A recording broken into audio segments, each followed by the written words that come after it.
The chamber of the Galactic Council was a place where thousands of voices had been heard over centuries, but on that day it fell into an uneasy silence as the final vote was cast against humanity, sitting in the middle of the Grand Assembly. Earth's envoy stood tall, surrounded by towering alien diplomats, all robed in shimmering fabrics and strange ornaments. He did not wear jewels nor carry symbols of power. He only held a datapad in one hand and determination in the other. The voice of the High Speaker echoed through the golden dome walls, carved with histories of 1,000 species, as he declared the decision of the Council with solemn force. The words felt heavier than any weapon ever used in war. The Council had voted to remove humanity from its ranks officially and permanently. They were now considered a threat to galactic unity, an unstable species too emotional, too aggressive, and far too unpredictable to be trusted with shared power and peace. A silent murmur spread across the assembly, not of disagreement, but of satisfaction. Some races had long feared humans. Others simply envied their quick rise from planetary infancy to spacefaring strength. Within just a few centuries, many believed humans would eventually demand more than they were given, and now the Council acted before that future could arrive. Earth's representative did not flinch. He scanned the chamber with calm eyes, then spoke, not with anger, not with panic, but with quiet acceptance. He said humanity had only ever wanted to contribute to peace, to offer what it had learned from a history filled with struggle and survival. He said they had been ready to share, not conquer, and if that offer had been misunderstood, then perhaps the galaxy was not ready for what humanity had become. He turned and walked out of the chamber. Alone, not one voice called after him, not one hand reached to stop him, and from that moment forward, Earth and its colonies were isolated. All trade routes were cut. Communications were silenced. Patrol fleets stationed at the borders ensured that human ships remained within their assigned space. No one came in, no one went out. Humanity had been cast out from the galactic family and labeled as an unwanted child of the stars back. On Earth, the news spread fast. Leaders gathered in underground bunkers and high-orbit stations, while the media struggled to keep public fear under control. Panic swept the colonies. Anger followed soon after. Millions felt betrayed by the galaxy they had tried to be part of for so long. Students burned alien history books. Scientists deleted shared research, and artists painted the stars not as a dream, but as a warning. In the great city of Orion Prime, a young engineer named Mark stood with others outside the Unity Dome, watching the last galactic transport ship leave Earth's orbit. There would be no more diplomacy, no more exchange of ideas, no more visitors from distant worlds. What remained now was only the vast silence of deep space and the voice of humanity itself. The government held emergency meetings, but no plan came forward that satisfied everyone. Some wanted to beg for forgiveness and plead for re-entry. Others shouted for war and revenge, but one voice rose above all others.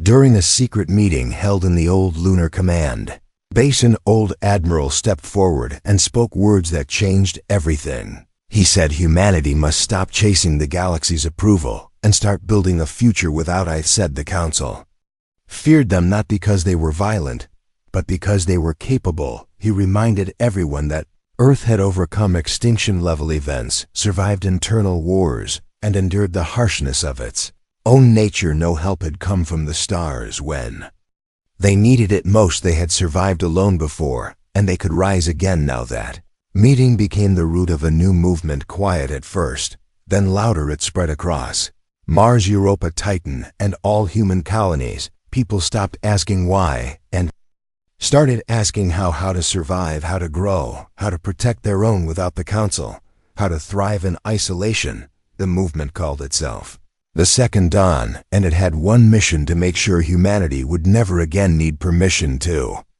exist among the stars. In the darkness of the asteroid belts, factories began to work around the clock, building new generation engines, weapons, and modular ships on Earth. Research facilities, once bound by galactic treaties, now pursued bolder experiments. Artificial intelligence was improved, deep space travel was accelerated, and even dangerous fields like quantum warfare were explored without restriction. Colonies that had once depended on alien supplies now turned inward, learning to use what they had, growing stronger and more independent every passing day. The exile that was meant to weaken humanity instead became the spark of its transformation. Stars did not change, they still shimmered across the black canvas of space, but humanity no longer looked up with the same eyes. They no longer sought approval or friendship from the ones who had turned their backs. They had seen the true face of galactic politics, and now they looked inward, drawing strength from each other, from history, and from the quiet rage that burns when you are wronged and told to sit in silence. Ships were no longer painted white for peace, but dark gray for readiness. Engines ran hotter than before, and new banners were designed not to represent a planet, but a people. Earth was no longer the center, it became a symbol of origin. But the future would be built far beyond it, on moons, on space stations, and in hollowed asteroids, where human voices echoed louder than ever in one hidden system deep beyond the old star charts. A massive station was constructed. It had no name, no official records, and no alien had ever seen it here. The leaders of the Second Dawn gathered for the first time and declared that humanity would not fade away. Humanity would rise and build, not for vengeance, but for survival, not to conquer, but to prove that those cast into silence could still speak in thunder. Council had turned its back on humanity, but humanity did not break it, simply turned away as well, and started walking a different road, one step at a time, toward a destiny shaped by their own hands. And in the silence left by the galaxy, humanity began to build not a plea for return, but a future that would one day make the Council remember the day they forced Earth to stand alone, and that day would come sooner than anyone expected. Years passed since the Council had declared humanity a threat and shut its gates to Earth. No one in the galaxy expected the silence that followed. Not a single message came out of human space, not a ship crossed the old trade routes, no distress calls, no diplomatic visits, no mining convoys, nothing but silence stretched across the star lanes that once thrived with human activity.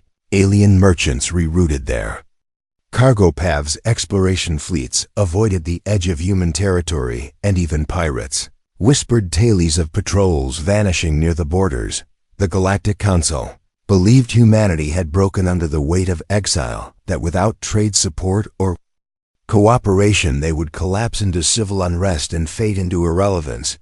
But they were wrong, because humanity did not fall, it disappeared because it chose to vanish and build behind closed doors in places no probe could reach and no spy could track. They erased their footprints from the stars and let the galaxy think they had gone. Still inside human space, things were different than ever before. The exile had awakened something buried deep in the human soul, not anger alone, but a fierce unity never seen in any previous age. Leaders who once argued now stood on the same platform. Scientists who once competed now shared every theory. Builders worked day and night, not for profit, but for survival, and every citizen knew what was at stake. They were not building for revenge.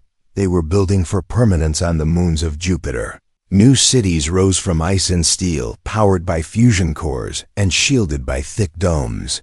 Underground networks formed to connect habitats where no life had existed before. Children were born under artificial skies and taught about the day humanity was cast out, not with sorrow, but with pride.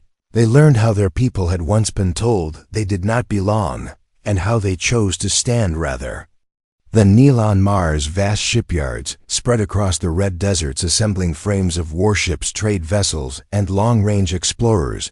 The old designs were discarded, replaced with models crafted from human needs alone. No more compromises, no more restrictions. New engines burned brighter and faster.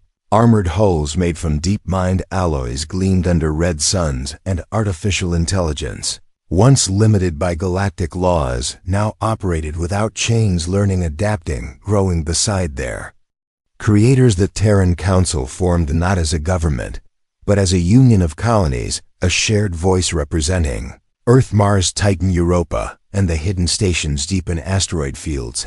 Was not ruled by one nation, but led by those who had proven their loyalty to the cause. Engineers Soldiers, scientists, diplomats, all focused on one vision, a future where humanity was never again vulnerable to exile or betrayal. Old Earth remained the heart of the people, but it was no longer the only beating one orbital ring stretched above. Its skies connected by maglev routes and energy corridors. Data moved faster than light across tight beam relays. Secret defense grids formed in layers, unknown even to most citizens, and around Earth space stations became cities of their own, filled with workers, builders, teachers, and thinkers from every corner of human culture. The stars outside this growing empire watched in silence.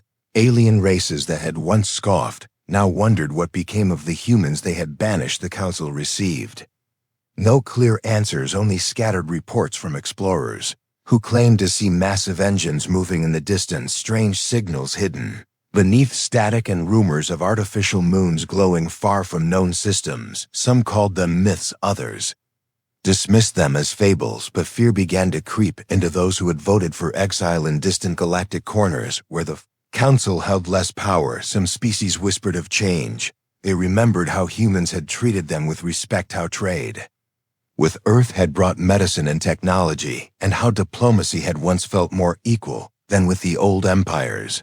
They wondered if the humans would ever return, and if they did, what kind of power would they bring with them inside human space. However, no one cared about galactic whispers. They were too busy pushing forward. Asteroid belts became resource hubs. Solar energy was harvested at industrial scale. Deep space scanners mapped uncharted regions, and experimental technology reached heights never permitted under the old treaties. Humanity no longer waited for approval or guidance. They had become their own law, their own future. A new generation was growing up without memories of alien markets or council politics. They knew only the unity of their own kind and the strength of self-reliance.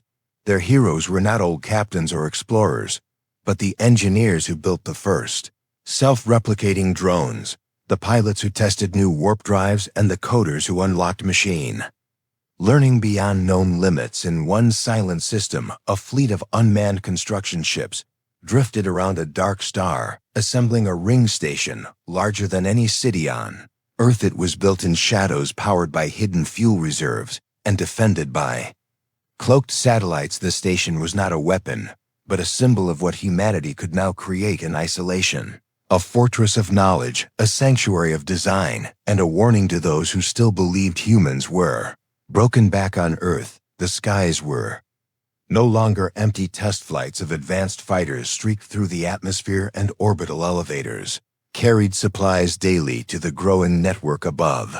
Civilians watched proudly as old launch sites became spaceports, as farmland adapted to support interplanetary nutrition, and as culture evolved into something entirely its own. Human songs now carried rhythms of machinery. Poetry spoke of steel and silence, and art celebrated motion, progress, and resilience. The long silence had not weakened humanity. It had forged them into something new, something unshakable. They no longer begged for connection or recognition, because they had found something far greater than permission. They had found purpose. The Terran Dominion, as some began to call it, was not yet declared, not officially, not loudly, but across every colony, every station, every moon. There was a common understanding, a quiet agreement that humanity was no longer a scattered collection of nations and settlements. They were one force, one will, one voice rising through vacuum and flame. They had been cast out, yes, they had been silenced, yes, but they had used that silence as fuel, and now they waited not for war, not for peace, but for the right moment to speak again in a voice the galaxy would never forget, and that moment was drawing near. Silence had gone on for far too long, and the galaxy had grown comfortable again, believing perhaps that humanity had truly faded into the void. Some believed the humans had turned on each other and collapsed under their own pride. Others said they had gone back to their homeworld and buried their ambitions under the weight of exile. But deep down, the elders of the Council knew that silence from such a species was not a sign of weakness. It was the sound of something growing far from their reach. The first tremble came in the form of a lost mining ship belonging to the Zaval. Consortium, a mid-level council member whose resource fleets often wandered close to the unmarked. Edge of human space, a small convoy of 5 vessels entered what was once considered a neutral zone, now long forgotten by galactic maps.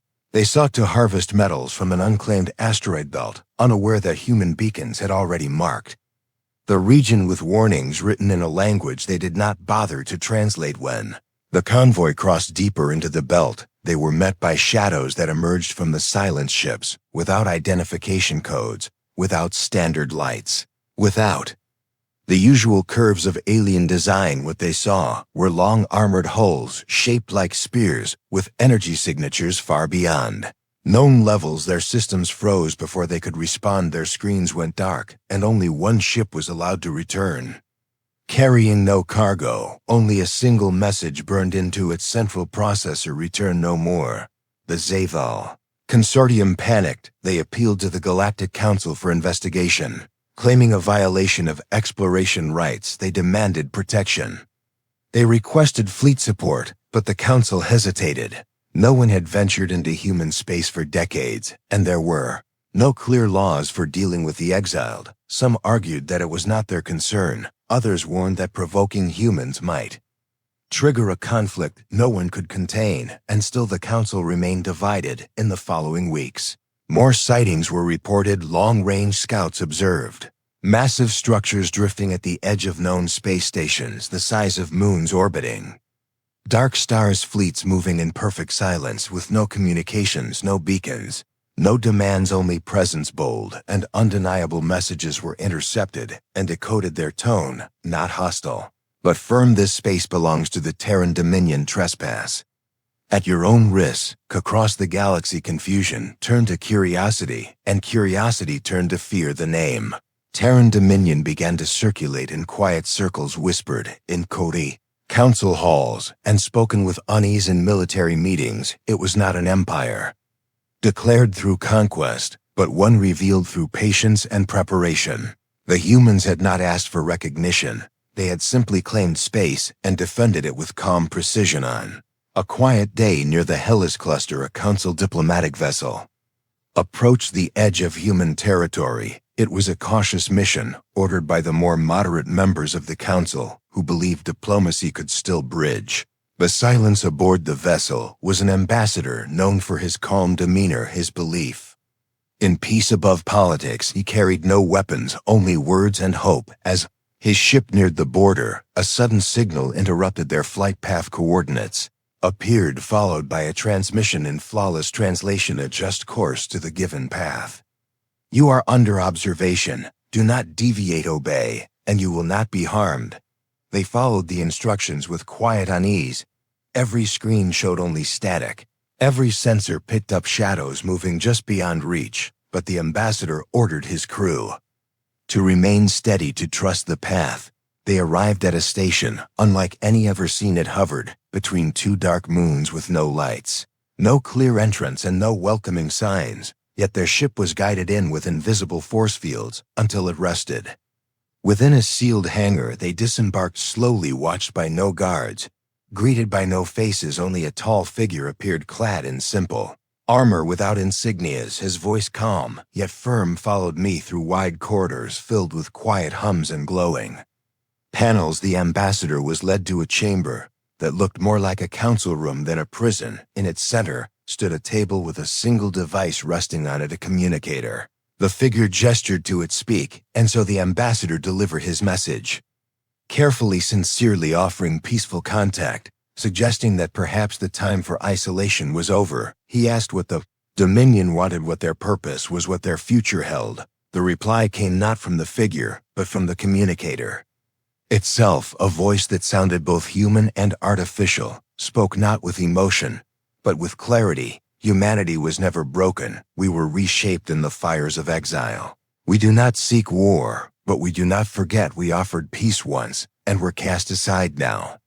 We offer nothing, we simply exist as we are whole, sovereign, and prepared. The ambassador asked if there was any interest in rejoining the galactic community. The reply was swift: we are no longer a community, we are a force, we are the future. Your council may watch, but it will not guide us. We walk our own path. and if crossed we will respond not with threats, but with certainty. Was given a final message to carry home: we are not your enemies, but we are no longer your children. We do not knock on your doors. We build our own cities and fly our own skies. Remember that, and do not forget why we were exiled: for fear, not for failure. Ambassador returned unharmed his report, shared with the council in a meeting held behind sealed walls and guarded doors. Some laughed, dismissing the humans as arrogant. Others remained silent, knowing that arrogance was not what they had seen. What they had seen was control, unity, and a cold determination that made even the strongest empires feel uncertain. Meanwhile, within the Terran Dominion, no celebration followed. No speeches, no parades, only quiet preparation. As always, the people continued building, expanding, improving. Their technology grew more refined, their fleets more synchronized, their command structure more precise. The name of the Terran Dominion was never shouted from towers. It was spoken in discipline, taught in schools, coded into ships, and engraved onto stations. Not as a boast, but as a truth. Children born in the colonies learned not of exile, but of resilience. They were taught not to hate the council, but to surpass its limits. They studied physics, engineering, language, diplomacy, and defense with equal weight. And they saw themselves not as victims, but as heirs to a future unbound. The council waited for a reaction, waited for demands, or alliances or threats, but none came. The Dominion did not move outward aggressively. It simply continued existing with quiet certainty. And as the galaxy watched, it began to understand the true meaning of human silence. It was not surrender, it was preparation. And now the silence was over. The humans had returned, not in battle, not in desperation, but in power and purpose, and the galaxy would never look at them the same way again. Tension spread across the galaxy like a shadow that refused to fade. Every system under the Galactic Council's domain had heard by now the whispers, the stories, the quiet murmurs of ships seen on the edges of long abandoned star lanes and stations that appeared where only dust once drifted. The name Terran Dominion had become more than a rumor. It had become a silent presence, a reminder of the mistake the Council had made when it cast humanity out without ever considering what that decision would truly cost. Among the smaller empires and factions that obeyed the Council's rule, there were those who felt threatened by the return of humanity, not just by their strength, but by what they represented: a species that had been abandoned and forgotten, yet rose stronger than before, inspired not by vengeance, but by purpose. One such faction was the Veteran Assembly, a militaristic race that prided itself on loyalty to the Council and a long history of conquest and control. They had always believed that fear maintained order, and when they saw fear in the eyes of Council members during whispered discussions about the Terran Dominion, they saw an opportunity to remind the galaxy of who still held power. Vadrans launched a fleet of warships toward the outer edges of Dominion territory, claiming it was a simple patrol, a routine movement of forces to ensure that no dangerous technologies were being developed in violation of old Council law. In truth, it was a show of strength, a message that they did not fear the humans and would not tolerate their silent expansion. The fleet was large, made up of heavy cruisers and rapid assault frigates, equipped with advanced targeting systems and cloak support drones. Confident and arrogant, they crossed into space that had been clearly marked by Dominion signals. They found themselves above a quiet planet with dense green forests and a silver ocean, its surface peaceful and untouched by war. It was one of the outer worlds, colonized by the Terran Dominion, a place where engineers had built energy farms and families had begun new lives under artificial skies. Believing that the darkness of exile had finally faded, the veteran commander ordered his ships into position and began broadcasting threats demanding the immediate surrender of the colony and access to all local technology databases. When no reply came, he gave the order to fire a warning shot, one that struck an energy facility on the surface and sent smoke rising through the clouds. But there was no panic. Below, the people evacuated with calm efficiency, entering underground shelters, built not in fear but in preparation. The colonists had always known this day might come, and they trusted what would follow more than anything in orbit. The Vedran fleet waited for signs of resistance, but instead the sky around them began to change. Sensors picked up strange distortions.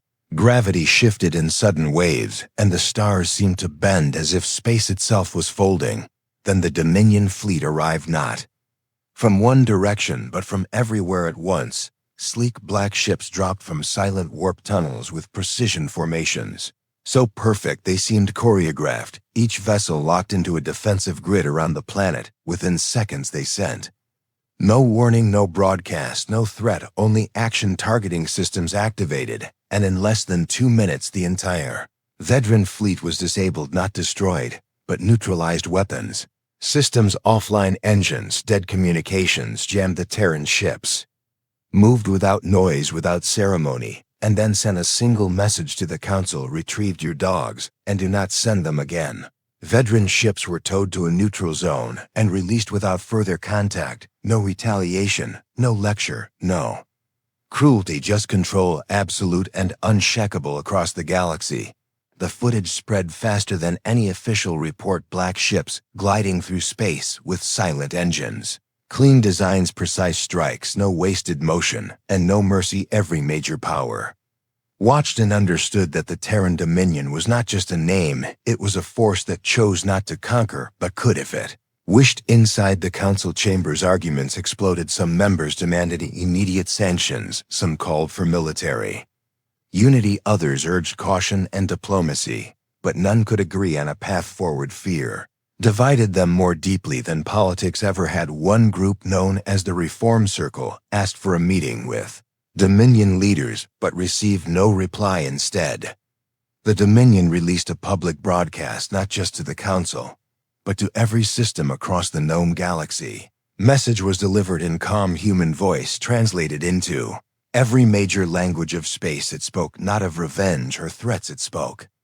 of independence, of sovereignty, of peace through strength.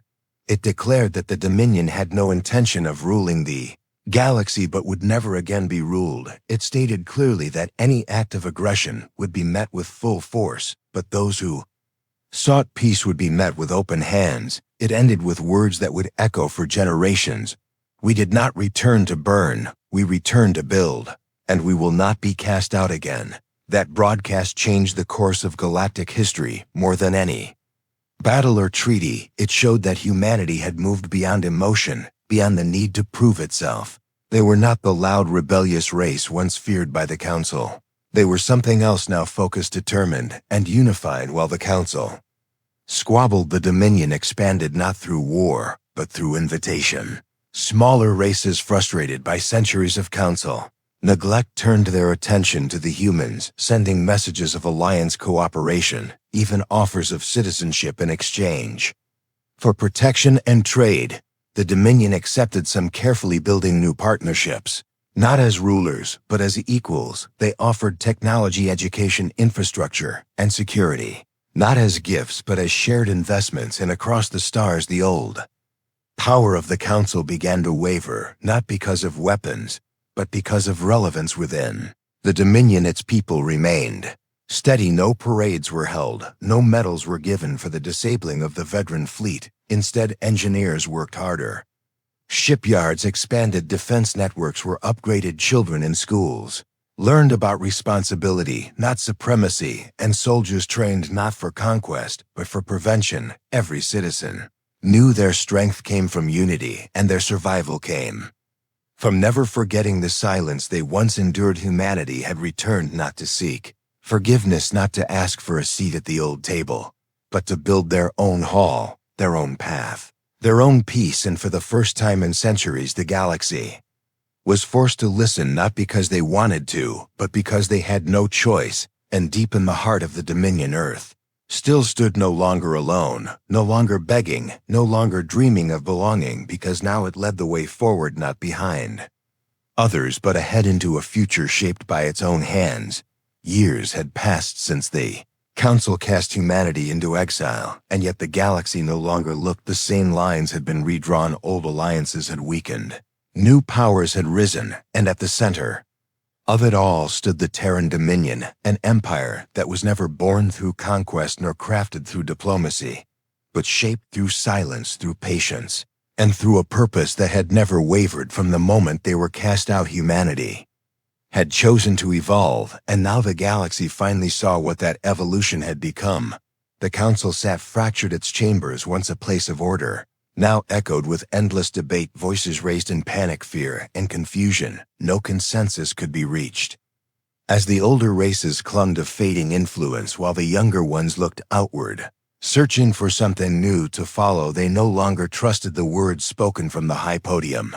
They no longer believed in the promises of a body that had once ruled the stars with pride, yet had failed to hold itself together when true challenge arose beyond those halls. In systems once ignored or exploited by the old powers, a quiet shift had begun. Colonies once isolated, now connected under the protective sphere of the Dominion. Races that had been denied progress due to council politics now received shipments of clean energy blueprints for water systems and educational data cores.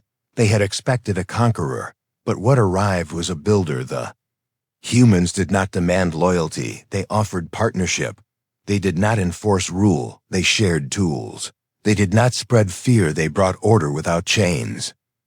On the edge of the Ares Belt, a former mining world named Kelron had suffered centuries of poverty under council tax systems, but now it thrived with new solar collectors hovering in orbit, rail networks connecting underground cities and children attending schools built by Dominion architects who worked side by side with the locals, not to dominate, but to uplift in return. Kelron offered rare minerals and shared cultural archives, and in this bond trust was born not from contracts but from cooperation across Dominion space. A new star map had taken shape, unlike the rigid boundaries once enforced by the Favre Council. This map was fluid, adaptive, based not on political zones, but on cooperative zones, each system with its own voice, yet connected through shared goals. Humans did not lead by decree, they led by example, and those who joined them were not told what to become, they were simply given the space and support to become their best. Earth